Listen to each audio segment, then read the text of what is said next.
IPL లో ఈసారి orange cap purple cap race రసవత్తరంగా సాగుతోంది. ప్లే ఆఫ్ రేస్ కు ఏమాత్రం తగ్గకుండా అత్యధిక పరుగులు, వికెట్ల కోసం స్టార్ ప్లేయర్స్ పోటీ పడుతున్నారు. మ్యాచ్ కు ఆరెంజ్ క్యాప్ ఆధిపత్యం చేతులు మారుతూ వస్తోంది. ఈ క్రమంలో గుజరాత్ టైటన్స్ ఐపీఎల్ లో ఒక ప్రత్యేకమైన రికార్డును సృష్టించింది.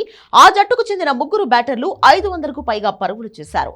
ఐపీఎల్ చరిత్రలో ఒకే జట్టు నుంచి ముగ్గురు బ్యాట్స్మెన్ ఒకే సీజన్ లో 500 పరుగుల మార్కును దాటడం ఇదే తొలిసారి.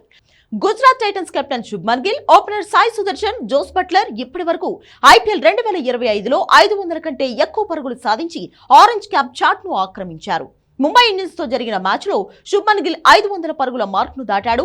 గుజరాత్ టైటన్స్ కెప్టెన్ 43 పరుగుల ఇన్నింగ్స్ కు ప్లేయర్ ఆఫ్ ది మ్యాచ్ గా ఎంపికయ్యాడు. కానీ సాయి సుదర్శన్ ముంబైపై పెద్ద ఇన్నింగ్స్ ఆడలేకపోయాడు. 5 పరుగులు చేసి అవుట్ అయ్యాడు. ఆరెంజ్ క్యాప్ కోసం సాయి సుదర్శన్ కూడా తీవ్రంగానే పోటీ పడుతున్నాడు. వికెట్ కీపర్ జోస్ బట్లర్ తన 30 పరుగుల ఇన్నింగ్స్ తో ఐపీఎల్ 2025లో 500 పరుగుల మార్కును చేరుకున్న మూడవ గుజరాత్ టైటన్స్ బ్యాట్స్మెన్ గా నిలిచాడు.